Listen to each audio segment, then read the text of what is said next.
पण आज्ञा अशी दिली नाही, इथून उठायचं नाही. मी जोपर्यंत आज्ञा करत नाही तोपर्यंत या ठिकाणून उठायचं नाही.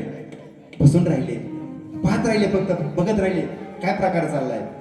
साष्टांग प्रणिपात केल्याच्या नंतर उठून उभे राहिले जनार्दन स्वामी. उठून उभे राहिल्याच्या नंतर माझा शिष्य आलाय, याला काय माहिती नाथाला हे कोण आहेत. परंतु उठल्याबरोबर जनार्दन स्वामीला त्या ठिकाणी हृदयाशी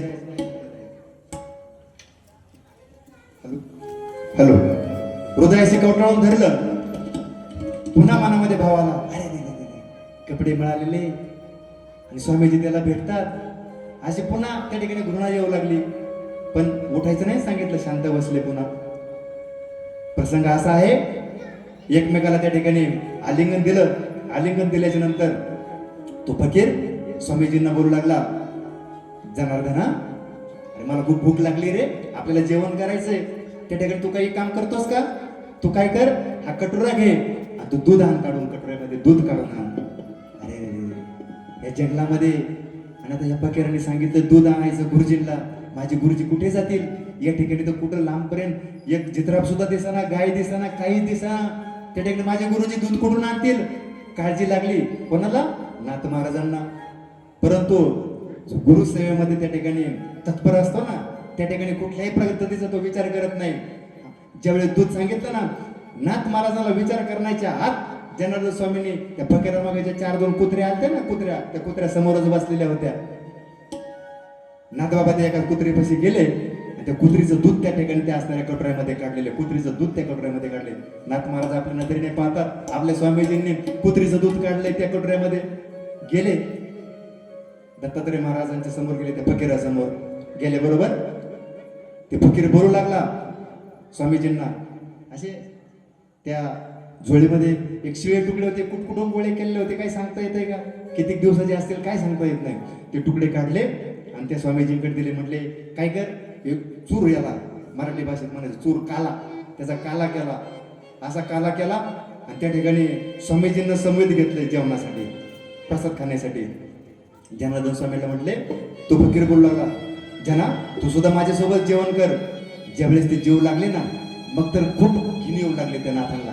अरे काय तू फकीर, कपडे मळके, त्या ठिकाणी त्याच्याकडे पाहिलं तरी त्या ठिकाणी इकडं वाईट वाटतंय.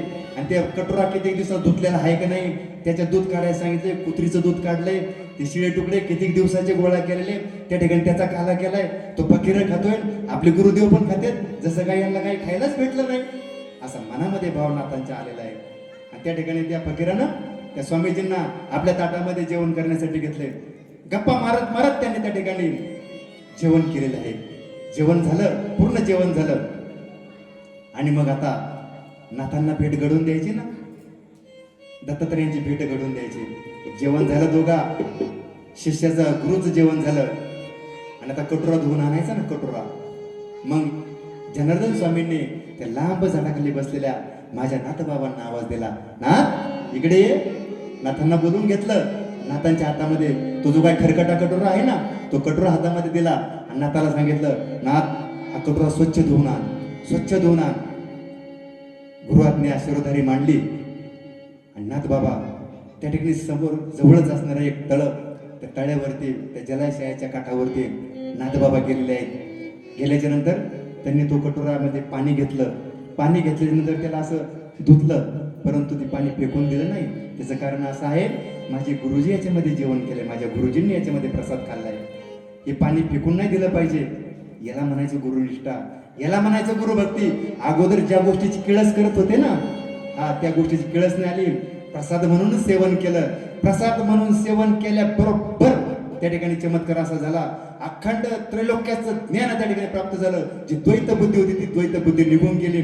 त्या ठिकाणी जे काय फकीर होता ते सर्व त्या ठिकाणी गुप्त झालं. साक्षात माझ्या दत्तात्रय भगवंताने त्या ठिकाणी माझ्या नाथ महाराजांना दर्शन दिलंय. दत्तात्रय भगवान की साक्षात दत्तात्रय भगवंताने त्या ठिकाणी दर्शन प्राप्त करून दिलं. आणि जनार्दन स्वामी दत्तात्रयांना म्हणू लागले, स्वामीजी हा माझा एकनिष्ठ शिष्य आहे. त्या ठिकाणी खूप गुरुभक्तीमध्ये तत्पर असतो, खूप गुरुभक्तीमध्ये तत्पर असतो. महाराष्ट्र भूषण आदरणीय प्रतस्मरणीय कलाश्री पंडित बाळासाहेब वाईकर गुरुजी अधिकाराने खूप मोठे आहेत, अध्यात्माने खूप मोठे आहेत. आमचे गुरुजी जर त्यांच्या समोर जर आम्हाला घेऊन गेले ना, गुरुजी खूप मोठ्या कोड कौतुकाने आमचा परिचय करून देतात. हे आमका आहे, काहीच नाही ते तमकं नाही, काहीच नाही ते, पण किती मोठेपणा त्या ठिकाणी प्रेमाने आमची ओळख करून द्यावी. गुरुजींनी सुद्धा समोर घ्यावं, गुरुजींनी सुद्धा चार आम्हाला संगीताच्या गोष्टी सांगावा, अनेक प्रकारने प्रेम द्यावं. अवश्य गुरुजी तसेच असतात, शिष्याला प्रेम प्राप्त करून देत असतात. मग दत्तात्रय महाराजांना जनार्दन स्वामी म्हणू लागले की एकनिष्ठ असणारा हा माझा शिष्य आहे, याला तुम्ही त्या ठिकाणी अनेक प्रकाराने प्राप्ती करून द्या, अनेक प्रकारे आशीर्वाद द्या. असं सांगितल्याच्या नंतर त्या ठिकाणी दत्तात्रयांच्या बाबतीत असा एक अभंग आहे, दत्त माझी माता, दत्त माझे पिता.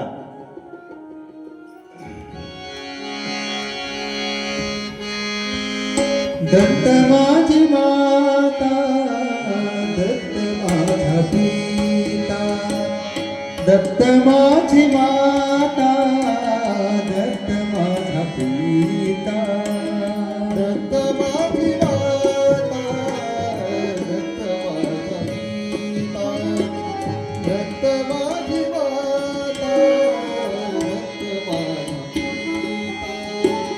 वैन बंधू चुलता दत्त माझा, वैन बंधू चुलता दत्त माझा, दत्त माझी माता, दत्त माझा पिता, दत्त माझी माता, दत्त माझा पिता, दत्त माझी माता, दत्त माझा पिता, दत्त माझा पिता.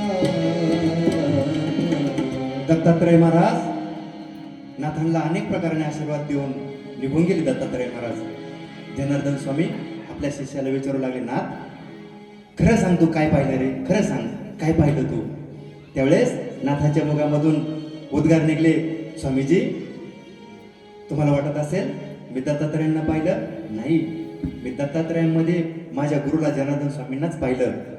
अशा प्रकारे ज्यावेळेस बोलले ना, त्यावेळेस जनार्दन स्वामीच्या मनामध्ये असा भाव निर्माण झाला की नाथाच्या ठिकाणचं द्वैत त्या ठिकाणी निघून गेलेलं आहे, अद्वैताची बैठक त्या ठिकाणी नाथाला प्राप्त झालेली आहे.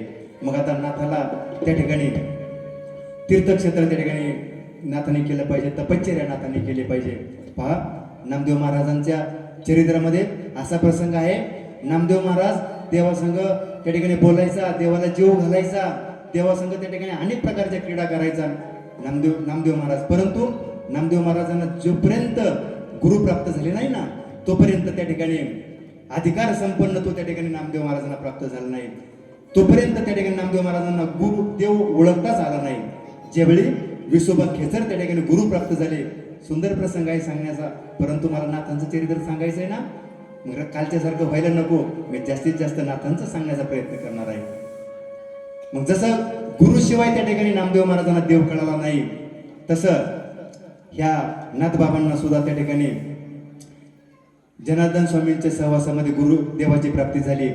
परंतु आता याला सर्व त्या ठिकाणी याचं दृढ होण्याकरता याला तपश्चर्या आवश्यक आहे. म्हणून जनार्दन स्वामी त्या ठिकाणी काय म्हणू लागले नाथ महाराजांना की नाथ आता तू काय करा, तू एकांतामध्ये जा, त्या ठिकाणी तू भगवंत तुला भेटलाय, परंतु ते दृढ होण्यासाठी त्या ठिकाणी तू प्रयत्न कर, तू भगवंताचं त्या ठिकाणी भक्ती कर, भगवंताचं त्या ठिकाणी नामस्मरण कर, तप कर, असं म्हणून त्या ठिकाणी नाथांना आज्ञा केली. नाथ महाराज सुद्धा त्या ठिकाणी आपल्या सद्गुरूचं दर्शन घेऊन निघलेले आहेत. आणि दौलताबाद मध्येच एक असणार शुलीभंजन नावाचं ठिकाण आहे, शुलीभंजन नावाचं ठिकाण दौलताबाद मध्ये. त्या शुलीभंजनच्या त्या तीर्थाच्या ठिकाणी जाऊन नाथ महाराजांनी एक पर्णकुटिका, छोटी पर्णकुटी बांधलेली आहे. स्वतःला आता राहायचंय ना, त्या ठिकाणी तपश्चर्या करायची. त्या शुलीभंजन क्षेत्रामध्ये एक पर्णकुटी बांधलेली आहे. नाथ महाराज त्या पर्णकुटीमध्ये राहू लागले. पर्णकुटीमध्ये राहिल्याच्या नंतर ज्या टेकडीवर त्या दत्तात्रय भगवंताचं दर्शन प्राप्त झालं ना, त्या स्वरूपाचं चिंतन करू लागले, मनन करू लागले, निधिध्यासन करू लागले. असं अनेक दिवस त्या ठिकाणी चालू आहे. अनेक दिवसांनी प्रसंग असा घडतो नाथ महाराज त्यांच्या चिंतनामध्ये मग्न आहेत. एक दिवशीचा प्रसंग असा आहे, एक शेतकरी त्या ठिकाणी सहज चालत असताना त्याने पाहिलं, अरे या ठिकाणी कोणीतरी महात्मा तप करतोय, आपण काय केलं पाहिजे? आपण नाही काही जास्त सेवा करू शकत, परंतु याला काहीतरी आपण खाण्यापिण्यासाठी देऊ शकतो ना. मग त्या शेतकऱ्याने काय केलं, दुसऱ्या दिवशी एका चरीमध्ये एका किटलीमध्ये त्या ठिकाणी दूध आणलं. दूध नाथांसमोर गेला. महाराज, तुम्ही आमच्या या परिसरामध्ये भक्ती करतायत, तप करतायत, माझी अशी इच्छा आहे की मी तुम्हाला दररोज या ठिकाणी दूध आणून देईल, तुम्ही त्या दुधाचं सेवन करा, माझी अशी इच्छा आहे. मला सेवा करण्याचा एक थोडासा तुम्ही चान्स तुम्ही त्या ठिकाणी मला द्यावा, असं माझी इच्छा आहे. नाथ महाराज दयाळू आहेत, कृपाळू आहेत. अरे शेतकरी आहे, त्या ठिकाणी माझ्या सेवेची आस करतो आहे, याच्या श्रद्धेला त्या ठिकाणी ठेस पोहोचू दिली नाही पाहिजे. त्या स्वीकार केला दुधाचा नाथांनी. नाथ त्या ठिकाणी दूध पिले. दुसऱ्या दिवशीपासून त्या शेतकऱ्याचा नित्यक्रम त्या ठिकाणी चालू झाला. दररोज त्या ठिकाणी दूध आणून द्यावं, त्या शेतकऱ्याने दररोज दूध आणून द्यावं. नाथ महाराजांनी त्या ठिकाणी त्या दुधाचं सेवन करावं. एक दिवशीचा प्रसंग असा आहे, भल्या पहाटे रात्रीच त्या ठिकाणी शेतकऱ्याला जाग झाली. शेतकरी जागा झाला. हो, दिवस त्या ठिकाणी पाठ 5-4 वाजता 4-5 वाजता असे वेध लागते की आता दिवस उगवायचे चिन्ह काहीतरी दिसतात. परंतु निम्या रात्रीच त्या शेतकऱ्याला का कोणाच ठाऊक त्या दिवशी असं वाटलं की आता पाठ म्हणजे आता 1-1.5 तासामध्ये दिवस उगवणार आहे, आपल्याला आज उशीर झाला. त्या ठिकाणी आपण त्या महात्म्याला दूध घेऊन जायला आपल्याला उशीर होतो आहे, असं मनामध्ये भाव आल्याच्या नंतर का कोणाच ठाऊक त्या दिवशी पत्नी सुद्धा त्याच्यासोबत उठली आणि पत्नी बोलू लागली, स्वामी तुम्ही त्या महात्म्याकडे दररोज जाता दूध घेऊन, माझी अशी आज इच्छा आहे, मला सुद्धा तुम्ही सोबत घेऊन जावं, मला सुद्धा आज त्या स्वामीजीचं दर्शन घ्यायचं आहे. अशी मनामध्ये त्या पत्नीच्या सुद्धा मनामध्ये इच्छा निर्माण झाली. त्या ठिकाणी दोघं उठले. स्नान संध्या त्यांनी कर्म त्या ठिकाणी आवरल्याच्या नंतर त्या ठिकाणी त्या शेतकऱ्यानं गाईची धार काढली. हो, त्या दिवशी त्या गाईने इतकं दूध दिलं ना, खूप दूध दिलं, खूप. आणि ते दूध त्या ठिकाणी घडवा भरून दूध त्या ठिकाणी घेतलेलं आहे. पती पत्नी त्या दिशेनं, नाथांच्या दिशेने चालू लागलेले आहे. रस्त्याने चालत चालत नाथबाबांच्या समोर ते कुटुंब, ते जोडपं त्या ठिकाणी गेलं. ज्या पर्णकुटीमध्ये माझे नाथबाबा त्या ठिकाणी भगवंताचं चिंतन करतायत ना, त्या ठिकाणी त्या पर्णकुटीला असा दरवाजा लावलेला होता. पर्णकुटीचा दरवाजा असा लावून घेतलेला होता. डिस्टर्ब व्हायला नको, पेते यायला नको म्हणून त्या ठिकाणी असणाऱ्या त्या शेतकऱ्यानं थोडंसं असं ते दरवाजा असा त्या फटीमधून आतमध्ये पाहिलं की नाथ महाराज समाधीमध्ये आहेत का त्या ठिकाणी बोलण्याच्या अवस्थेमध्ये आहेत.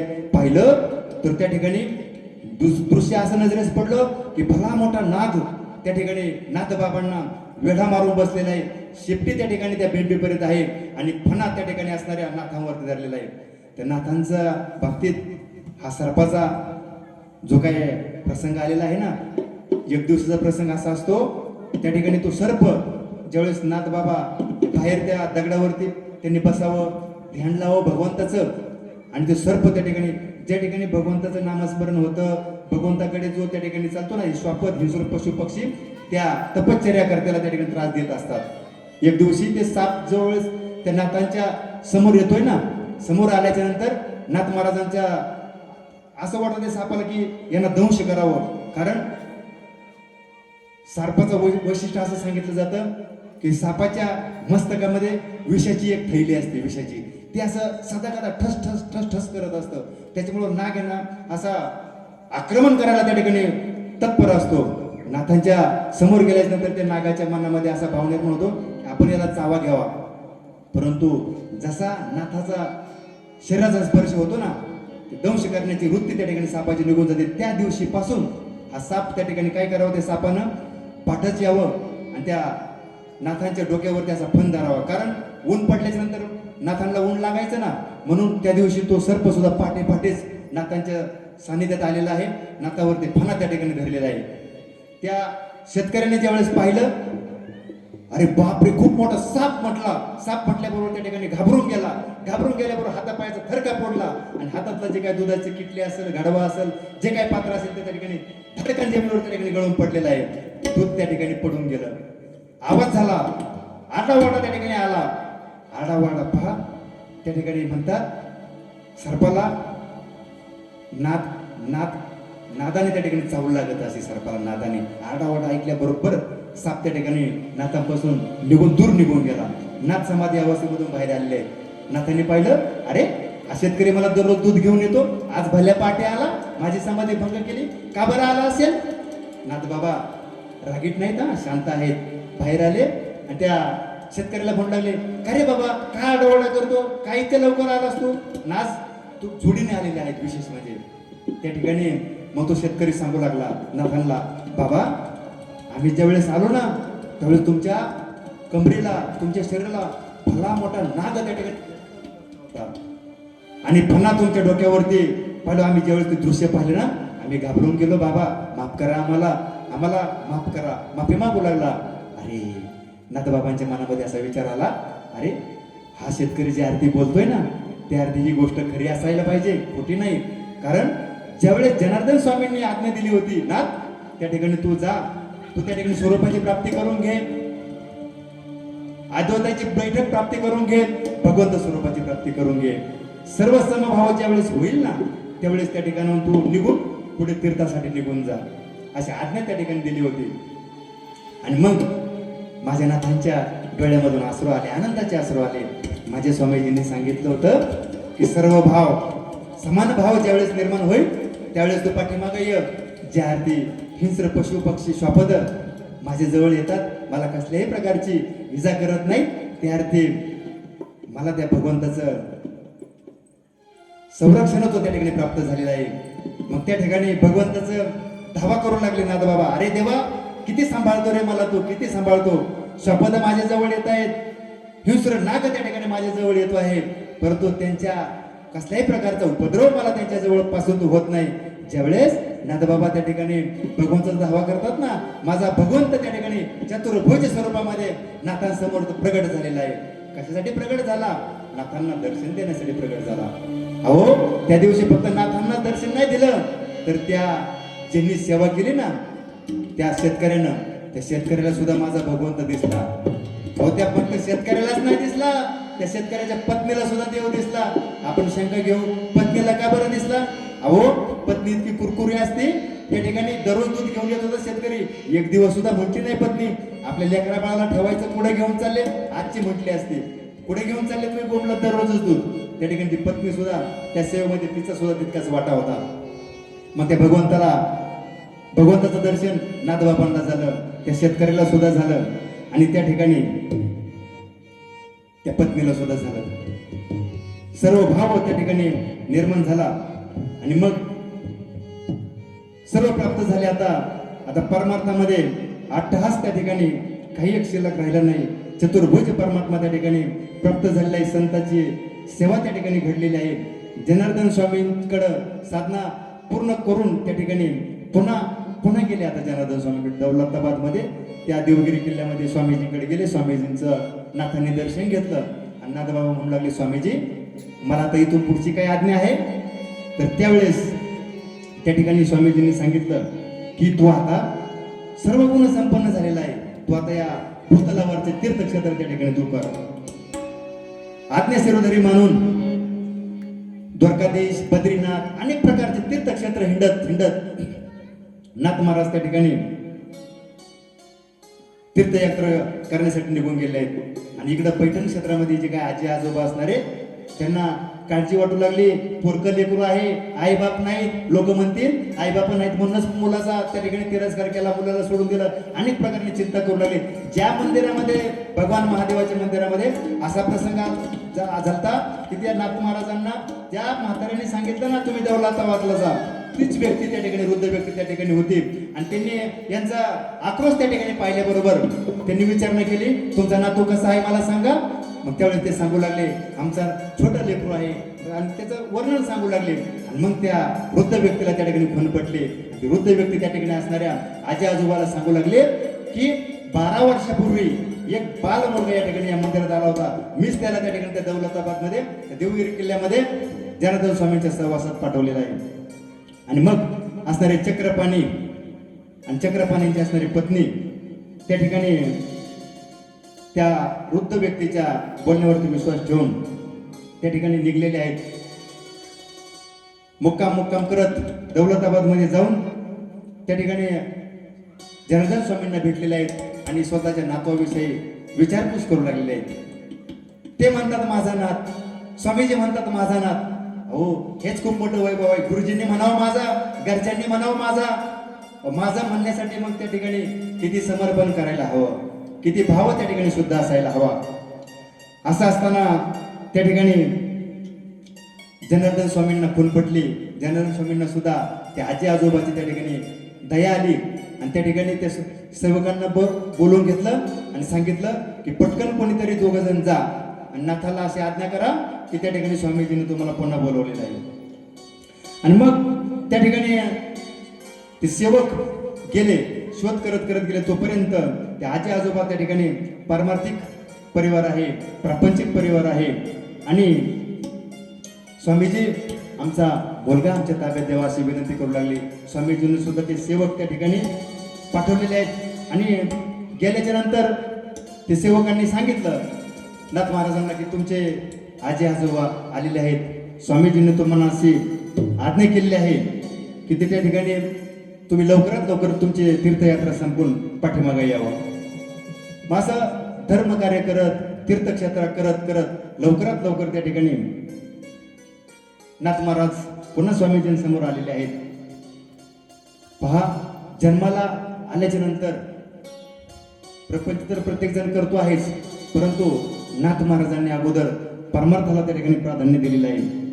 आणि नाथ महाराजांना अशी आज्ञा केली जनार्दन स्वामींनी, नाथ तू सर्व गुण संपन्न झाला. पहा, एखादा साधक त्याच्या जीवनामध्ये सर्व प्राप्त व्हावं, त्याला सर्व प्राप्त व्हावं, काहीच करायचं शिल्लक नाही राहिलं. मग त्याचं त्या ठिकाणी कार्य काय चालू होतं, त्यांनी समाजासाठी काहीतरी देणं लागतं. मग आता काय कर, तू पैठण क्षेत्री पुन्हा जा आणि पुन्हा जाऊन त्या ठिकाणी आजी आजोबाची सेवा कर. त्या ठिकाणी तू धर्म कार्य त्या ठिकाणी चालू कर.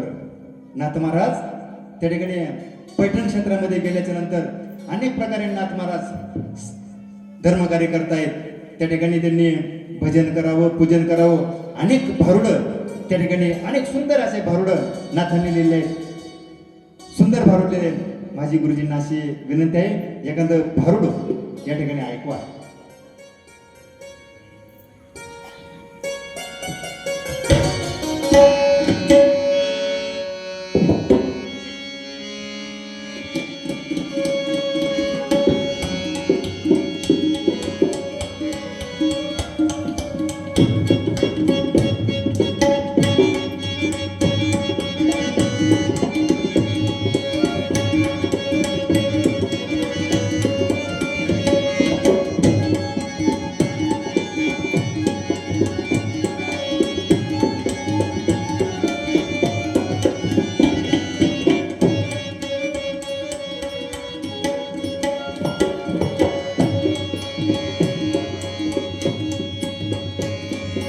सत्वर पावगे भवानी आई रोडगावाही तुला, सत्वर पावगे भवानी आई रोडगावाही तुला, सत्वर पावगे भवानी आई रोडगावाही तुला, सत्वर पावगे भवानी आई रोडगावाही तुला, सत्वर पावगे भवानी आई रोडगावाही तुला, रोडगावाही तुला, रोडगावाही तुला.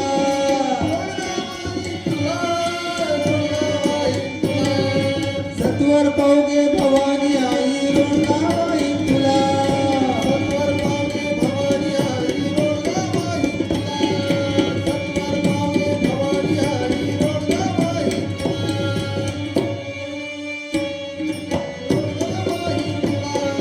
सासरा माझा गावी गेला, सासरा माझा गावी गेला, सासरा माझा गावी गेला, सासरा माझा गावी गेला, सासरा माझा गावी गेला, माझा गावी गेला. तिकडेच खपवत्याला, खपवत्याला, तिकडेच खपवत्याला, खपवत्याला.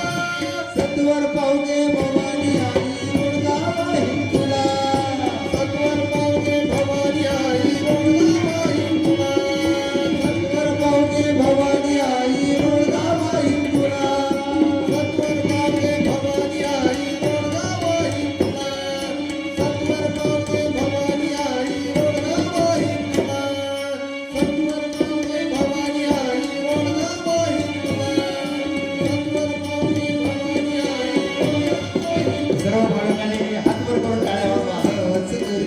सासू माझी जाच करते सासू माझी जाच करते सासू माझी जाच करते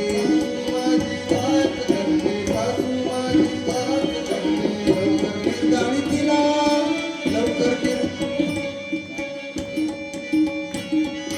लवकर निर्दाळी तिला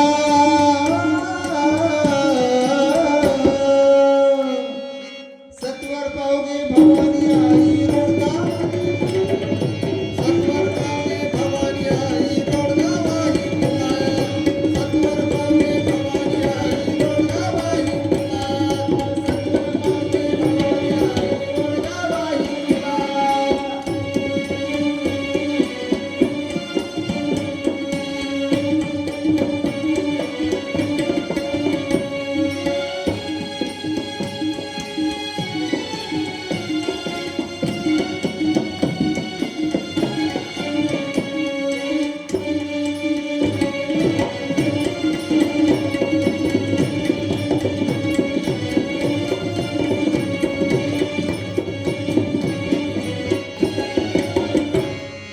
जाऊ माझी फडफड बोलती जाऊ माझी फडफड बोलती फडफड फडफड फडफड फडफड फडफड फडफड बोलती फडफड फडफड फडफड फडफड फडफड फडफड बोलती फडफड फडफड फडफड फडफड फडफड फडफड बोलती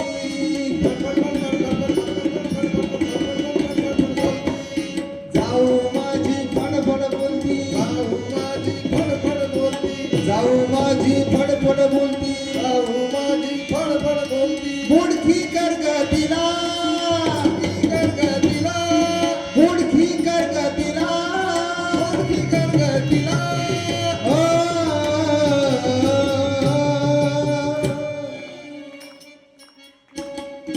सत्वर सत्वर सत्वर सत्वर सत्वर सत्वर पावगे भवानी आई रोडगा बाई तुला सत्वर पावगे भवानी आई रोडगा बाई तुला सत्वर पावगे भवानी आई रोडगा बाई तुला सत्वर पावगे भवानी आई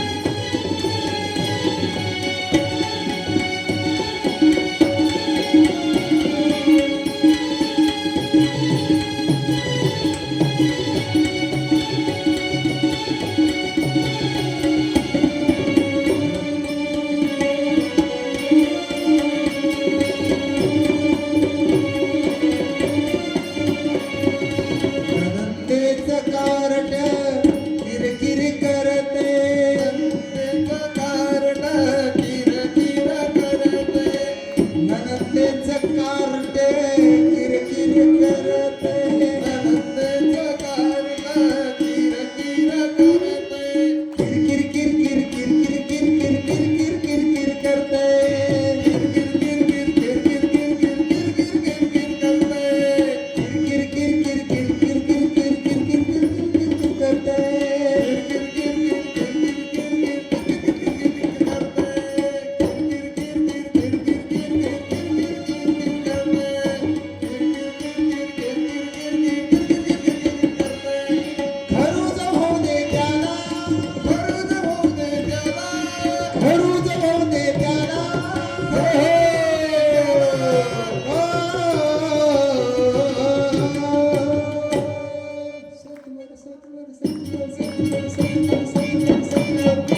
सत्वर पावदे भवानी आई रोडगा बाई तुला सत्वर पावदे भवानी आई रोडगा बाई तुला सत्वर पावदे भवानी आई रोडगा बाई तुला सत्वर पावदे भवानी आई रोडगा बाई तुला रातला मारून आहुती देईन रातला मारून आहुती देईन रातला मारून आहुती देईन रातला मारून आहुती देईन मोकळी कर ग मला मोकळी कर ग मला मोकळी कर ग मला मोकळी कर ग मला एका जनार्दनी सगळेच जाऊ दे एका जनार्दनी सगळेच जाऊ दे एका जनार्दनी सगळेच जाऊ दे एका जनार्दनी सगळेच जाऊ दे एकटी राहू दे मला सर्वांनी वर हात करा वर हात करा सर्वांनी एकटी राहू दे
आमच्या गुरुजींसाठी आणि सर्वच टीमसाठी जोरदार टाळ्यात वाजा एकदा जोरदार टाळ्या वाजा.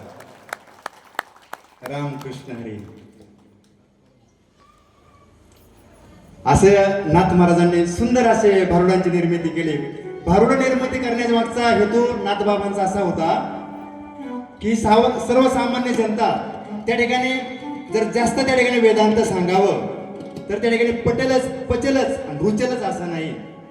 म्हणून नाथांनी काय केलं, समाज कशाच्या नादी लागेल. अहो जरी भारुड दिले असतील तरी त्याला अध्यात्माची खूप मोठी जोड आहे, खूप मोठी जोड आहे. असे भारुडाद्वारे सर्वसामान्य जनतेला त्या ठिकाणी एकत्रित केलेलं आहे. भजन कीर्तन प्रवचनाच्या माध्यमातून त्या ठिकाणी सर्वसामान्य जनतेला दीनदुबळ्यांना त्या ठिकाणी नाथ महाराज एक पर्वणी प्राप्त करून देत आहेत, आनंद प्राप्त करून देत आहेत. पैठणमध्ये हा उपक्रम चालू असताना नाथ महाराजांना आपल्या स्वामीजींची आठवण होते. ज्यावेळेस आठवण होते ना, पहा प्रत्येकाच्या जीवनामध्ये एकदा कोण असा प्रसंग येत असतो, ज्या व्यक्तीची आठवण होते ना त्या व्यक्तीचे किमान आपल्याला फोन तरी येईल, भेट तरी होईल. अहो ते तर सर्व गुण संपन्न असणारे नाथ महाराज, त्यांच्या मनामध्ये असा एक विचार येतो, मनामध्ये असा भाव निर्माण होतो की माझे गुरुजी मला भेटले पाहिजे, माझ्या गुरुजींचं मला दर्शन झालं पाहिजे. असा मनामध्ये भाव निर्माण झाल्याच्या नंतर हा भाव तिकडे असणाऱ्या देवगिरी किल्ल्यावरती जनार्दन स्वामींच्या मनामध्ये त्या ठिकाणी क्लिक झाला, समजला त्यांना.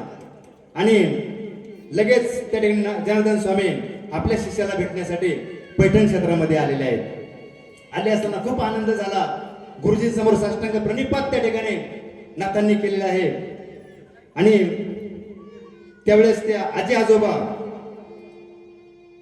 जनार्दन स्वामींना म्हणू लागले, स्वामीजी नाथ सर्व गुण संपन्न झाला खरं आहे, नाथ ज्ञानी झाला खरं आहे, नाथ सर्व दीनदुबळ्यांना आनंद प्राप्त करून देतो खरं आहे, परंतु स्वामीजी नाथाचे 2 हाताचे 4 हात व्हायला पाहिजे. हा आमचा ऐकणार नाही, स्वामीजी तुम्ही सांगा. त्यावेळेस जनार्दन स्वामी नाथांना सांगू लागले, नाथ त्या ठिकाणी तू लग्न करायला पाहिजे, लग्न तुझं त्या ठिकाणी व्हायला पाहिजे. आणि मग त्या ठिकाणी लग्न होतं. गिरजाबाई असणारी पत्नी नाथांची, त्या ठिकाणी लग्न झाल्याच्या नंतर प्रपंच त्या ठिकाणी पुढे चालू आहे. प्रपंच करत असताना परंतु परमार्थावरती कुठल्याही प्रकारचा परिणाम होऊ दिलेला नाही. परमार्थ सुद्धा त्याच्याच तितक्याच जोमाने चालू आहे. पत्नी सुद्धा परमार्थाला सहाय्यक भेटलेली आहे. अहो परमार्थ करत असताना पत्नी सुद्धा परमार्थामध्ये सहाय्यक लागते. जर पत्नी जर त्या ठिकाणी सहाय्यक नसेल तर परमार्थ करणं थोडा कठीण जातं. परंतु मी असं म्हणतो, जर त्या भगवंताने ज्याचा अंगीकार केलेला आहे त्याच्या आयुष्यामध्ये किती उतळ पुतळ होऊ द्या, परंतु ज्याचा अंगीकार भगवंताने केलेला आहे, म्हणतात गाड्याचं जर एक चाक जर त्या ठिकाणी निकामी जर झालं तर गाडा बंद पडतो, परंतु ज्या गाड्याचा भार माझ्या भगवंताने उचललेला आहे तो भगवंत त्या भक्ताचा गाडा कलबडून देत नाही, डगमगून देत नाही. त्या ठिकाणी त्याचा गाडा सुद्धा त्या रस्त्यावर सुसाट वेगाने त्या ठिकाणी चलत असतो. असं नाथ महाराजांचं प्रपंच सुद्धा त्या ठिकाणी चालू झालेला आहे. भगवंताला असे वाटलं की माझा नाथ त्या ठिकाणी लोकांची सेवा करतोय, त्या ठिकाणी त्याच्या पत्नीला घरामध्ये त्रास होत आहे, आपण काहीतरी मदत करायला पाहिजे, काहीतरी उपाययोजना त्यावरती शोधली पाहिजे. त्यावेळेस माझा भगवान अखिल कोटी ब्रह्मांडाचा नायक असणारा माझा श्याम सुंदर त्या ठिकाणी एका सेवकाचं रूप घेऊन त्या पैठण क्षेत्रामध्ये नाथबाबांच्या वाड्यामध्ये जातोय आणि नाथांना विनवणी करतोय, नाथ बाबा त्या ठिकाणी मी तुम्हाला भेटण्यासाठी आलोय, ये ना बाबा बैस. माझ्याकडे तर खूप जण येतात, तू पण बैस, मी बसायसाठी नाही आलो बाबा, मला तुमच्या घरची सेवा करायची, मला सेवक म्हणून काम पाहिजे. असं काय हरकत नाही, जा म्हटले. तुझी आई गिरजाबाई आतमध्ये स्वयंपाक करते, तिला काहीतरी मदत करू लाग. त्यावेळेस भगवंत आतमध्ये गेले आहेत गिरजाई समोर. गिरजाई म्हटली, कोण रे बाळ तू? मग त्या ठिकाणी सांगितलं भगवंतानं, मी तुमचा सेवक आहे आई साहेब, मला काहीतरी काम सांगा. गिरजाबाई काम सांगू लागली, तू काम करायला आला? काम सांगू लागली. तिने गिरजाबाईने सांगावं, पाणी आण, त्या ठिकाणी झाडून घे, भांडे धु, असे अनेक प्रकारचे काम त्या ठिकाणी भगवंताला गिरजाबाई सांगते. पुढे चालता चालता प्रसंग असा येतो की त्या ठिकाणी नाथ महाराजांच्या घरची सेवा त्या ठिकाणी भगवंत करतायत. सेवा करत असताना प्रसंग असा आहे की इतकं काही काम करावं त्या ठिकाणी त्या नाथ महाराज ज्यावेळेस पूजा करण्यासाठी बसायचे त्यावेळेस त्या श्रीखंडी जवळ यावं. जवळ आल्याच्या नंतर त्या ठिकाणी गंध उघडून द्यावा, फुलं आणून द्यावेत, अनेक प्रकारची सेवा त्या ठिकाणी नाथबाबांचे श्रीखंड्या करू लागलेला आहे. एक दिवसाचा प्रसंग असा आहे, मोठे सावकार त्या ठिकाणी नाथबाबांकडे येतात. मोठे सावकार येतात, बाबांचं दर्शन घेतात.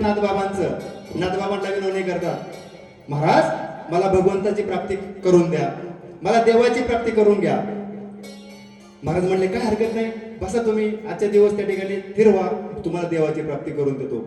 अहो नाथांचं प्रापंचिक वैभव इतकं महान होतं, त्या ठिकाणी दररोज पुरणपोळीचं त्या ठिकाणी बेत राहायचं, दररोज पुरणपोळी.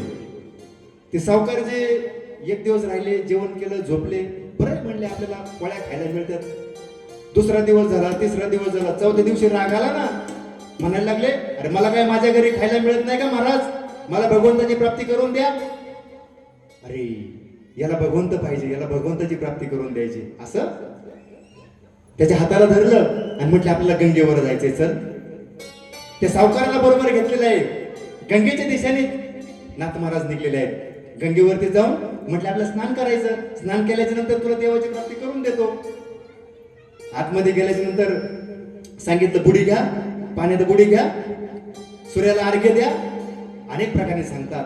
पहिली बुडी घेतली, 3 बुड्या सांगितल्या घ्यायचं, पहिली घेतली, दुसरी बुडी घेतली त्या सावकारानं, आता तिसरी बुडी घेतली. परंतु ज्यावेळेस त्या सावकारानं तिसरी बुडी घेतली, त्या सरशी नाथाने त्याचे मनगुट असं धरलं आणि असं पाण्यात दाबून धरलं. किती वेळ? 5 मिनिटं. जगन का 5 मिनिटं ठेवलं? 5 मिनिटं नाही, त्या ठिकाणी थोड्या वेळ धरलं ना, असं नाथाला वाटलं आता याचा जीव त्या ठिकाणी श्वास गुदमरला असेल, मरण लगेच वर काढला असेल. वर काढल्याबरोबर ती असा सुस्कारा टाकला. अरे नवथा देव दाखवायचा हरकत नव्हती, मला मारून घातलं, मला पाण्यात बुडवायला लागले, तुम्ही मला मारायला निघले, अनेक प्रकारे तो तळतळ करू लागला. अरे हो हो, शांत हो, शांत हो, शांत केलं त्या ठिकाणी. आणि मग त्याला विचारण्यात आलं, अरे तुला देव पाहिजे ना? म्हटले हो देव पाहिजे.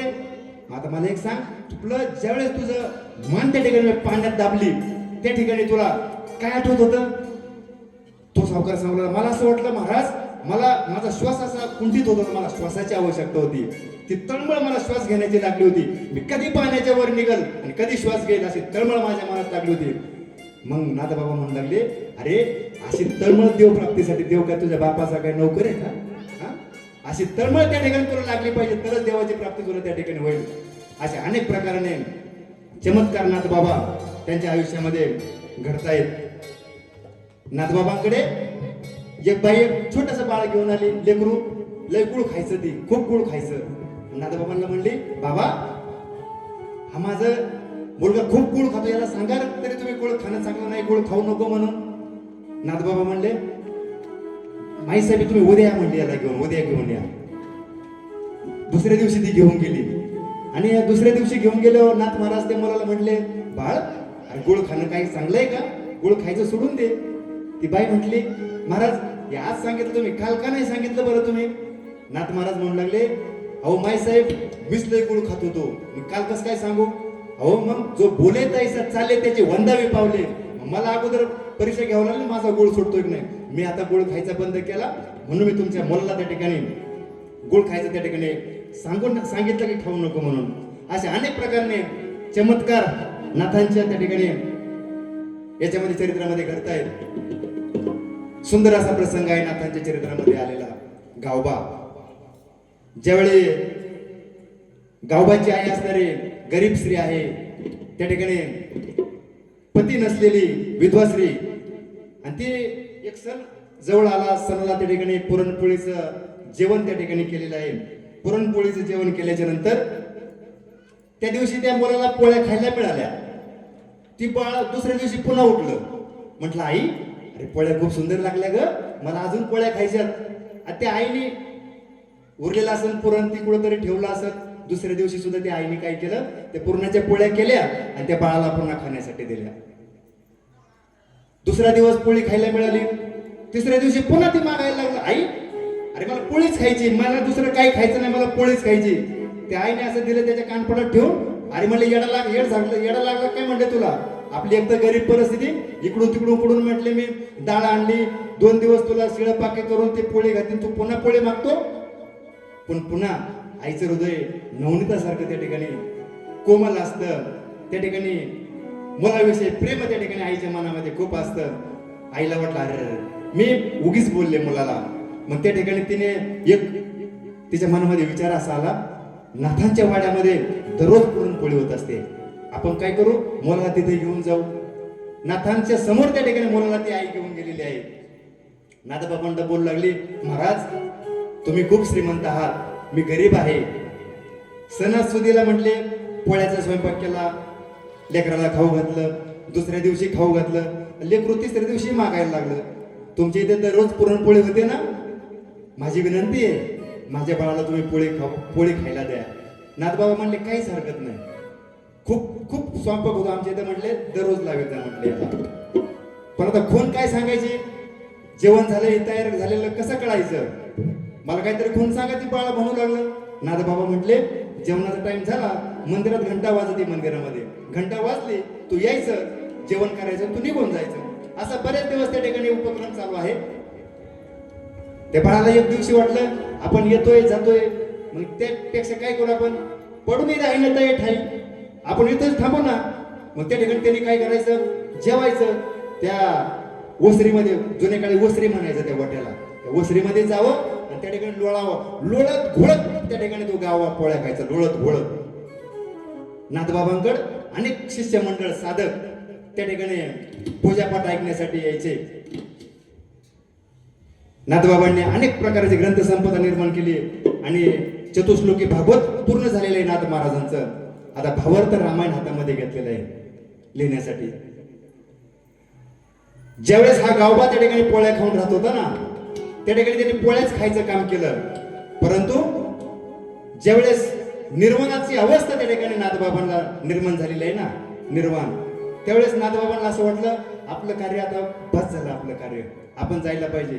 याच्या अगोदर तो श्रीखंड्याचा प्रसंग सांगतो बरं का तुम्हाला, मी विसरून गेलो. मी श्रीखंड्याने सेवा केली. तिकडं काशीमध्ये एक ब्राह्मण असा होता की तो खूप भगवंताची भक्ती करत होता आणि भगवंतांनी त्याच्या स्वप्नामध्ये जाऊन सांगितलं, अरे तू ज्याचं स्मरण करतोय तो तर तिकडे पैठण क्षेत्रामध्ये नाथ महाराजांच्या घरी सेवा करतोय. तो ब्राह्मण त्या ठिकाणावर निघलेला आहे, पैठण क्षेत्रामध्ये गेलेला आहे, नाथबाबांच्या दारामध्ये गेलेला आहे. सकाळ सकाळ तो श्रीखंड त्या ठिकाणी दारामध्ये अंगणामध्ये झाडून घेत आहे. त्या ठिकाणी पाहिलं आणि विचारण्यात आलं त्या सेवकाला, अरे नाथ महाराज इथेच राहतात का? त्या ठिकाणी त्या श्रीखंडाने सांगितलं, हो नाथ महाराज तर आतमध्ये पूजा करतायत, माझे स्वामी आतमध्ये पूजा करतायत. देव म्हणतोय भक्ताला माझा स्वामी.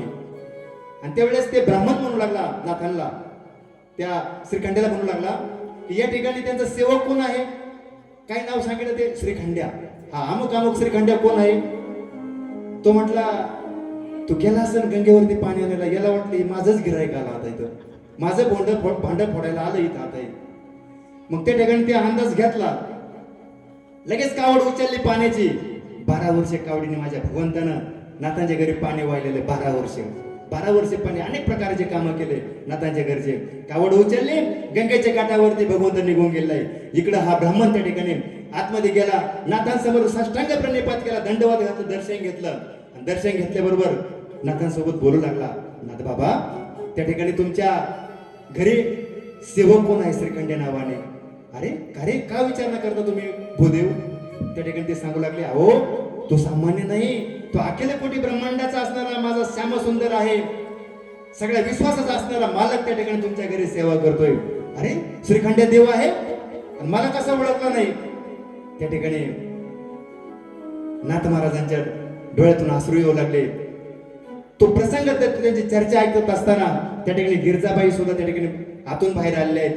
त्यांनी सुद्धा ऐकलं, त्या सुद्धा स्वतःला कोसू लागल्या. अरे मी करंटे कपाळाचे, मी खूप कामं सांगितले, खूप राबून घेतलं, हा तर देव आहे. कुठे श्रीखंड्या? श्रीखंड्या श्रीखंड्या श्रीखंड्या हाका मारू लागले. श्रीखंड्या कुठे दिसत नाहीये. बाहेर आलेच नंतर कावड दिसली नाही. सहज सगळ्यांच्या मनामध्ये असा विचार आला, ज्या हाती कावड नाही त्या हाती श्रीखंड पाणी आणण्यासाठी गेला असावा. गंगेच्या दिशेने सर्वजण निघलेले आहेत. गंगेवर जाऊन पाहिलं, कावड दिसली, मायबाप कावड दिसली, परंतु श्रीखंड नाही दिसला. श्रीखंड अंतर्धान होऊन गेला होता. त्या कावडीला कवटाळून नाथबाबा रडत आहेत. गिरजाबाई रडते, अरे देवा तुला राबवून घेतलं आम्ही, खूप राबवलं तुला. त्यावेळेस भगवंताची विनवणी करू लागले, देवा एकदा भेट दे रे, एकदा भेट दे, फक्त एकदा भेट. विनवणी करू लागले. विनवणी ऐकून त्या ठिकाणी श्रीखंडाच्या रूपामध्ये एक आकृती त्या आकाशामध्ये निर्माण झालेले भगवंत समोर प्रकट झालेला आहे. भगवंताला विनवणी करतायत, देवा अधर्म आमच्याकडून घडतोय काय काय आम्हाला असं वाटतंय. आमच्या घरी त्या ठिकाणी तो राबला, आम्हाला माफ करे. तुला काय काय कामं सांगितले नाही आम्ही, किती कामं सांगितले. भगवंताने सर्वांना दर्शन दिलं, सर्वांना समाधान प्राप्त करून दिलं आणि भगवंत त्या ठिकाणी अंतर्धान होऊन गेले आहेत. नाथबाबांच्या मनामध्ये असा विचार आला, आपलं सर्व कार्य आपल्या या ठिकाणी पूर्ण झालेलं आहे, आपण आता या ठिकाणी निघून गेलं पाहिजे. नाथबाबांच्या मनामध्ये विचार येतो, नाथबाबा एक दिवशी त्या ठिकाणी आपला देह ठेवतात. देह ठेवतात म्हणजे मृत्यू होतो. सुंदर विवेचन आहे. एवढा प्रसंग सांगून आपण आता थांबणार आहोत. मृत्यू त्या ठिकाणी आलेला आहे, देह ठेवला आणि ज्यावेळेस त्या ठिकाणी अंत्ययात्रा नाथांची निघते ना, त्यावेळेस समोर एक पाटलाची असणारी मुलगी त्या ठिकाणी माहेरी आलेली आहे आणि माहेरावरून आता तिला सासरीला घेऊन जाण्यासाठी तिचा बाप त्या ठिकाणी निघलेला आहे. ज्यावेळेस या अंत्ययात्रेचं प्रेत समोर येतं, त्यावेळेस त्या पाटलाच्या मनामध्ये असा भाव निर्माण होतो, त्या नाथाला आजच मारायचं होतं. इतक्या दिवस रगडत पडलेली माझी मुलगी, आज योग आला याला नेऊन सोडायचा. ही माया समोर आलं. नाथबाबा त्या तिरडीवरच उठून बसले. नाथबाबा म्हटले, तुमची मुलगी अगोदर वाट लावा, मी नंतर जातो. आपल्याच्यात आहे का कोणी असं मरून गेलं आणि तू जिवंत झाला? अहो नाथांचं वैभव खूप महान आहे. त्या ठिकाणी मृत्यू खाली उतरले, आपल्या घरी निघून गेले, मी कधीतरी जाईल म्हणले निघून. त्याच्यानंतरचा प्रसंग असा आहे, पुन्हा एकदा प्रसंग असा येतो, पुन्हा देह ठेवतात. देह ठेवल्याच्या नंतर मला सांगा, कुटुंबामध्ये जर एखादी व्यक्ती मृत जर पावली तर त्याला स्मशान वाटिकेपर्यंत कोण नेतात? अहो तिचे भाऊबंधकी असतील, नातेवाईक असतील, तेच नेतात ना. तसं नाथबाबांना त्यांच्या भाऊकीनं त्या ठिकाणी खांद्यावरती घेतलेलं आहे. घेऊन त्या स्मशान वाटिकेच्या वाटेने निघलेले आहेत. मनामध्ये त्या भाऊकीच्या मनामध्ये असा विचार आला, हा नाथाने खूप त्रास दिलेला आहे, जे नको कर्म करायला पाहिजे ते कर्म केलं आहे. कारण खूप सुंदर सुंदर प्रसंग होते, परंतु टाइम म्हणतोय उरकून घे, मला सांगता येणार. अनेक प्रकारच्या शूद्र व्यक्तींचा उद्धार केला आहे, शूद्रांना जवळ घेतलेला आहे. अनेक त्या ठिकाणी जाती धर्मातील व्यक्तींना ब्राह्मण असून सुद्धा त्या ठिकाणी प्रेम निर्माण करून दिलं आहे. सगळ्या कुळाच्या सर्व भाऊबंदकीच्या विरोधात जाऊन त्या ठिकाणी सर्वसामान्यांना प्रेम प्राप्त करून दिलेलं आहे नाथांनी. म्हणून त्या भाऊकीच्या मनामध्ये असं आलं की नाथांनी आपलं काहीच ऐकलं नाही, आपल्या विरोधात जाऊन शूद्रांच्या घरी गेला, शूद्रांना त्या ठिकाणी प्रेम प्राप्त करून दिलं आणि शेवटी मेला आमच्याच खांद्यावर चालला, असा अभिमान त्या ठिकाणी मनामध्ये निर्माण झालेला आहे. आमच्याच खांद्यावर जावं लागलं शेवट. अरे बापरे, यांना तर अभिमान झाला. मग यांच्या खांद्यावर नाही जायचं, हे मला उतरा खाली, मला नाही जायचं, मला मी नंतर जाईल कधीतरी. भाऊकीला सांगितलं मला खाली उतरा. खाली उतरण्यात आलं नाथांना. पुन्हा नाथ पुन्हा घरी गेले, परंतु द्वंद्व मृत्यू त्या ठिकाणी पाठीमागे लावला. परंतु आता निश्चय मनामध्ये असा झालेला आहे नाथांच्या की आता मला जायचंय, आता मला थांबायचं नाही. मला या ठिकाणी कर्म माझं संपलेलं आहे, मला जायचं आहे. नाथ महाराजांनी त्या ठिकाणी ज्या पैठण क्षेत्रामध्ये षष्ठी साजरी होते ना, षष्ठी, त्या ठिकाणी षष्ठी म्हणजे नाथबाबांचं जलसमाधीचा दिवस, निर्याणाचा दिवस म्हटलं तरी हरकत नाही, जलसमाधीचा असणारा दिवस. त्या दिवशी षष्टीच्या दिवशी, षष्टी का आवडली बरं नाथांना? कारण त्यांचे स्वामीजी जनार्दन स्वामी सुद्धा त्या षष्टीच्या दिवशी त्यांनी देह ठेवला होता. ती षष्टी यांना प्रिय वाटली. त्या षष्टीच्या दिवशी नाथबाबांनी काय केलं, आदल्या दिवशी सर्वांना सांगितलं काय करा, उद्या आपल्याला दिंडी काढायची, दिंडी घेऊन आपल्याला गंगेच्या काठावरती जायचं आहे, गोदावरी तीरावरती आपल्याला दिंडी घेऊन जायचं आहे. सर्वांनी दारामध्ये रांगोळ्या काढा, सडा समार्जन करा, त्या ठिकाणी आपल्या थाटामाटात दिंडी घेऊन जायची आहे. दुसऱ्या दिवशी सकाळी त्या ठिकाणी अनेक महिला कलश घेऊन आलेल्या आहेत. दारामध्ये प्रत्येकाने सडा समार्जन केलेलं आहे, त्या ठिकाणी रांगोळ्या काढलेल्या आहेत. सुंदर असं आनंदाचं वातावरण तयार झालेलं आहे. नाथबाबांनी त्या ठिकाणी गळ्यामध्ये विणा घातलेला आहे, हातामध्ये चिपळ्या घेतलेल्या आहेत. त्यांच्या पाठोपाठ काही वारकऱ्यांच्या हातामध्ये झेंडे आहेत. सर्वजण त्या ठिकाणी गंगेच्या काठाकडे नाथबाबांच्या पाठोपाठ चालू लागलेले आहेत. चालत असताना अनेक जणांना त्या ठिकाणी आनंद प्राप्त झालेला आहे. नाथबाबांनी हारस आनंदाचा, हारस आनंदाचा, घोष करा हरिनामाचा, घोष करा हरिनामाचा, घोष करा हरिनामाचा, घोष करा हरिनामाचा, घोष करा हरिनामाचा, घोष करा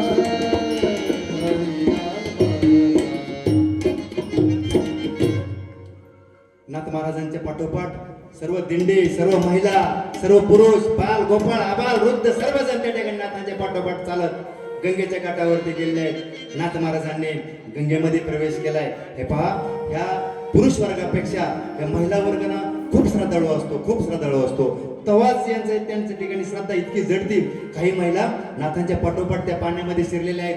नाथ महाराज जसे पाण्यामध्ये शिरले, काही जण त्या ठिकाणी पायाचं दर्शन घेण्यासाठी खालू वाकवू लागले, पायाला हात लावू लागले. परंतु चमत्कार असा झाला, ज्या पाण्यात नाथ महाराज गेले आहेत, जेवढं शरीर पाण्यामध्ये जातंय ते सर्व पूर्ण जलमय होऊन जाते. काहींच्या लक्षात आलं, गडबड गोंधळ उडालेला आहे, हे काय होत आहे, काय कोणाला समजेना. सर्वजण भीती वाटू लागली सर्वांना, नाथ महाराज आपल्यातून जात आहेत काय, असा विचार सर्वांच्या मनामध्ये आलाय. एकच हाहाकार त्या ठिकाणी माजलेला आहे. आणि त्या ठिकाणी सर्वजण पाहत आहेत की नाथ महाराज पाण्यामध्ये चालले. कोणी पायाला हात लावतंय, कोणी गुडघ्याला हात लावतंय, परंतु जेवढं शरीर त्या पाण्यामध्ये जातंय ते पूर्ण जलमय होऊन गेलं आहे. पाहता पाहता नाथ महाराज त्या ठिकाणी समोर गेलेले आहेत. समोर जसे जसे गेलेले आहेत, त्या पाण्यात तितके गेले, ज्यापर्यंत पाणी गेले पूर्ण शरीर पाण्यामध्ये गेले, सर्व शरीर त्या ठिकाणी जलमय होऊन गेलं. फक्त शिल्लक राहिला तो त्या ठिकाणी नाथाचा विणा फक्त पाण्यावर तरंगलेला आहे. नाथांचं स्वरूप जलामध्ये समाविष्ट होऊन गेलं आहे, जलामध्ये समाविष्ट होऊन गेले. मग त्या ठिकाणी त्या षष्टीच्या दिवशी नाथ महाराज त्या जलामध्ये विलीन होऊन गेले. सर्व त्या ठिकाणी असणारे दिंडीतील महिला, वारकरी सर्वांना त्या ठिकाणी दुःख प्राप्त झालं. सर्वजण पुन्हा त्या ठिकाणी पाठीमागे निघून आलेले आहेत. आणि षष्टीच्या दिवशी नाथ महाराजांचा त्या ठिकाणी खऱ्या अर्थानं जलसमाधीचा प्रसंग, जलसमाधी त्या ठिकाणी नाथांनी घेतलेला आहे. सुंदर अंतकरणाने, भावाने आपण एकटा नाथ महाराजांचं भजन मोठ्या अंतकरणाने सर्वांनी टाळ्या वाजून अगदी गजरामध्ये त्या ठिकाणी आपण त्यांचं भजन या ठिकाणी करणार आहोत. हे ज्ञान या ज्ञानोबा, यकोबा तुकोबा निळोबा, ज्ञानोबा, यकोबा तुकोबा निळोबा, हे नाम या ज्ञान या, यकोबा तुकोबा निळोबा. टाळ्या वाजा सर्वांनी. यकोबा तुकोबा निळोबा, यकोबा तुकोबा निळोबा, यकोबा तुकोबा निळोबा, यकोबा तुकोबा निळोबा, यकोबा तुकोबा निळोबा, हे नाम या ज्ञानोबा, यकोबा तुकोबा निळोबा, ज्ञानोबा, यकोबा तुकोबा निळोबा, हे नाम या ज्ञानोबा, यकोबा तुकोबा निळोबा. रामया ज्ञानोबा, यकोबा तुकोबा निळोबा. रामकृष्ण. अशा पद्धतीनं नाथांचं जलसमाधी झाली. सुंदर असं नाथांचं चरित्र या ठिकाणी तुम्ही श्रद्धेनं, भावानं, शांतचित्तानं, अगदी आनंदामध्ये त्या ठिकाणी श्रवण करतायत, श्रवण केलेलं आहे. जे काही चिंतन त्या ठिकाणी तुमच्या समोर मांडलेलं आहे, हे माझे सर्वच गुरुवर्य आदरणीय प्रातस्मरणीय डॉक्टर विकासानंद महाराज मिसाळ, आदरणीय प्रातस्मरणीय संतचरण रज विदर्भ रत्न बळीराम महाराज गोरे काका, तसेच गुरुवर्य महंत शंकर भारती महाराज सोनेवाडी गड, महाराष्ट्र भूषण पंडित कलाश्री कलारत्न बाळासाहेब वायकर गुरुजी यांच्या कृपा आशीर्वादाने जे मला स्फुरण झालं ते मांडण्याचा मी या ठिकाणी प्रयत्न केला. जे चांगलं असेल ते माझ्या सद्गुरूंचं आहे, जे चुकीचं असेल ते माझ्या बुद्धीचे दोष समजून त्या ठिकाणी मला पुन्हा देऊन टाका. या ठिकाणी मला ज्यांनी संगीत साथ केले असे आदरणीय गुरुवर्य प्राध्यापक अजित गाडेकर गुरुजी, त्यांनाही व्यासपीठ टाकून त्या ठिकाणी त्यांचे हार्दिक असे धन्यवाद मानतो, आभार मानतो. तसेच ज्यांनी तबल्याची सुंदर अशी साथ केली असे प्राध्यापक महेश वाघमारे सर यांनाही व्यासपीठ टाकून त्या ठिकाणी त्यांचे आभार मानतो. सुंदर असं सिंथची त्यांनी मला साथ केली, मला बोलायला सहजच सुखकर सोपं झालं असे माझे गुरुबंधू अक्षयजी गव्हाणे यांनाही त्या ठिकाणी यांचे आभार मानतो. तसेच आमचे गुरुबंधू ज्यांच्या समेत आनंद वाटतो, बहुतांश आम्ही सोबतच असो असे आमचे गुरुबंधू आदरणीय प्रसादजी बोरुडे यांनाही त्यांच्या ठिकाणी योग्य तो मान सन्मान देतो, त्यांचे आभार मानतो. तसेच त्यांच्या समेत आलेले आमच्या माते समान बोरुडे आईसाहेब यांनाही त्यांच्या शुभेच्छा देतो, हार्दिक असे आभार मानतो. पाठीमागून का होईना आमचे ज्येष्ठ मार्गदर्शक दरेवडे या ठिकाणून आलेले तबल्यामधील उत्कृष्ट साधक गुरुवर्य आमचे गुरुजी केकांत महाराज, केकांताई याही या कार्यक्रमासाठी आवर्जून उपस्थित राहिलेले आहेत. आमचे स्नेही, आमचे परम मित्र आदरणीय श्री नवनाथजी घोरपडे यांनी आज आम्हाला वेळ दिला. या आमच्या कार्यक्रमाचं शूटिंग ते करतायत. त्यांना सुद्धा आमच्या संपूर्ण सोरतालच्या ग्रुपच्या वतीनं तसेच व्यासपीठाच्या वतीनं त्यांचंही हार्दिक असा आभार मान्य देत आहे. या ठिकाणी साऊंड सिस्टीम खूप सुलभ आहे, सुंदर आहे, सहज मला त्या ठिकाणी बोलता आलं. त्या साऊंड सिस्टीम वाल्यांचे सुद्धा मी त्या ठिकाणी हार्दिक असे धन्यवाद मानतो. तसेच ज्यांच्या माध्यमातून हा योग आम्हाला कथेचा प्राप्त झाला असे आमचे मार्गदर्शक श्री अनंत पवार, डॉक्टर अनंत पवार सरांचा सुद्धा हार्दिक आभार मानतो. ज्या श्री संकटमोचन हनुमान सेवा संस्था ट्रस्ट सांस्कृतिक, सामाजिक, शैक्षणिक या सर्वच ट्रस्टचे आयोजक, संयोजक, ट्रस्टीचे सर्व सभासद सर्वांना आमच्या व्यासपीठाकडून हार्दिक असे आभार मानतो. आजची कथा याच ठिकाणी विराम घेते. उद्याच्या कथेमध्ये आपण श्री जगद्गुरु संत तुकाराम महाराजांचं चरित्र पाहणार आहोत. आज जसं गोड आहे याच्याही पेक्षा किंवा याच्या समरूप असणारं चरित्र आपल्याला उद्याही श्रवण करायला मिळणार आहे. उद्याही सर्व भाविकांनी मोठ्या संख्येनं त्या चरित्राचं श्रवण करायचंय. आता लगेचच या ठिकाणी आरतीला सुरुवात होणार आहे आणि त्याच्यानंतर कार्यक्रम आपला संपणार आहे. रामकृष्ण हरी.